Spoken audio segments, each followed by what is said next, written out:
Semana de embates políticos, tanto aqui no Brasil quanto nos Estados Unidos, marcaram os principais fatores que podem ter impactado os mercados.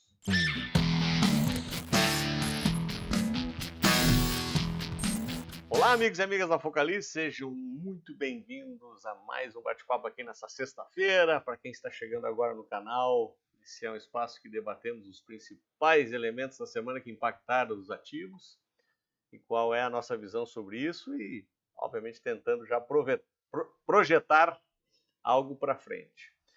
Lembrete, né? Terça-feira, eu junto com o Thiago da Prudential fizemos mais uma aula do nosso Focalize 360. Já está disponível tanto lá na plataforma 360 quanto no nosso canal do YouTube. Esse conteúdo é 100% gratuito. Então, a cada 15 dias a gente solta uma aula nova aqui para vocês. Quem participa ao vivo consegue interagir, quem não tem condições de participar pode assistir as gravações depois. Tem conteúdo muito rico, eu recomendo que vocês assistam. Bom, essa semana, o que aconteceu de principal, tem lá dos Estados Unidos, em relação à Suprema Corte americana, onde o tarifaço do Trump foi vetado. Agora começou uma batalha jurídica por lá, onde Trump tenta fazer passar a sua ideia e os juízes talvez não permitam e entendam que possa ter sido um abuso em relação à autoridade que o presidente tem em relação a esse fato. Movimentou bastante os mercados, a gente já vai vendo os gráficos, isso impacta o mundo inteiro. E aqui no Brasil, o que aconteceu de principal foi a defesa do Haddad em relação à mudança do IOF, e o recado duro por parte tanto do Alcolumbre do Senado quanto do Mota do Congresso da dificuldade de aceitar aumento de tributo e até o impacto desse tributo. A gente já falou um pouco disso no comentário da semana passada, que foi bastante negativo, e aqui a gente acaba tendo uma dupla visão, né? A primeira é, se cortar, tirar IOF, fica difícil de estabelecer de onde se possa buscar esse recurso.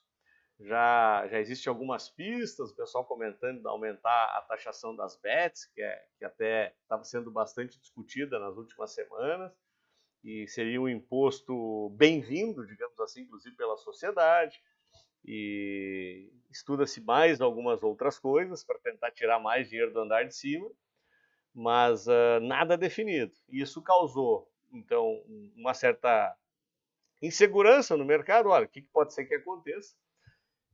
Principalmente se nós não tivermos a receita alternativa, a gente tem um problema lá no arcabouço, né, do buraco fiscal. E aí, com o buraco fiscal, voltam-se todas aquelas expectativas negativas que a gente já vem falando no decorrer de todo o primeiro semestre. E o fato é que acabou impactando aqui o nosso mercado. Eu vou colocar o gráfico aqui para vocês. E eu queria fazer uma leitura em relação aos próximos passos, né? O que a gente possa imaginar que venha acontecer, porque na semana passada a gente marcou topo, e essa semana, inclusive, levemente, né, no pregão intraday, nós chegamos a marcar nova máxima, mas durante o pregão fechamos abaixo. E a partir dos últimos 3 dias, quando começou essa discussão mais firme, tanto lá nos Estados Unidos em relação ao tarifaço quanto aqui em relação ao IOF, o mercado ofereceu uma correção. E aí, quando eu olho no aspecto positivo de continuidade, não mudou absolutamente nada na tendência. Nossos preços estão fazendo um recuo até a média de 21 períodos, como vocês podem verificar, estamos parando exatamente na média. Marcamos nova máxima intraday, não marcamos nova mínima, e quando eu olho o volume da subida é um volume alto, quando eu olho o volume da descida é um volume descendente. Então, quando eu olho sobre esse aspecto, eu visualizo a possibilidade de uma simples correção. Não necessariamente batemos o topo, e numa retomada no movimento ascendente, seria bastante provável que rompêssemos esse topo novamente. Quando eu boto o gráfico semanal, para tentar buscar mais alguma pista por aqui, o que nós vemos? Um comportamento bastante parecido, de nova máxima, não marcamos nova mínima, média de 9 ainda bastante distante, a média de 21 semanas ainda mais distante, e aqui nenhuma sinalização corretiva. O que poderia acontecer é uma continuidade desse movimento para buscar a média de 9, e aí os 134.500 poderia ser um patamar a ser buscado, né, nesse movimento corretivo. Agora, quando eu olho por um outro aspecto, eu coloco o índice de força, que é um indicador que estava bastante próximo, estava sobrecomprado, como a gente diz, quando foi marcado o topo, ele estava muito próximo do 83, que tinha sido o topo histórico. Ele faz a correção nesse alívio aqui. E aí aqui tem um movimento que a gente chama de Advanced Breakdown. Os preços fazem nova máxima, mas o indicador não faz. Os preços não fazem nova mínima, mas o indicador faz. Então, normalmente, quando acontece esse tipo de movimento, isso aqui antecipa a possibilidade da continuidade corretiva. Então, conforme eu tinha mostrado no gráfico semanal, ainda temos bastante espaço para uma correção dentro da tendência. E aí, se a gente puxar aqui, né, os 134, conforme eu tinha mostrado, 134.500, vai coincidir muito ou com o fundo intraday, ou até mesmo aqui com o fundo anterior, né? O último fundo marcado aqui, quando se montou esse grande pivô de alta, que proporcionou o rompimento de topo. Então, esta região aqui me parece bastante importante, né? Então, se houver correção ainda dentro desse patamar, eu apostaria muito mais na cabeça do pivô, aqui no 135, do que lá no 133.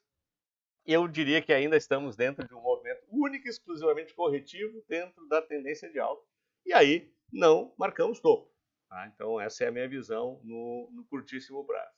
Quando a gente olha para o dólar acabou novamente testando aquela região de fundo.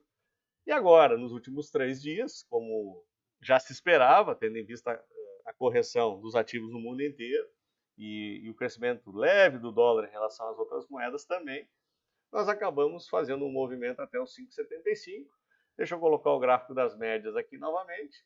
Nós temos aqui ainda a resistência do 5,80. Me parece que essa consolidação de fundo deve permanecer.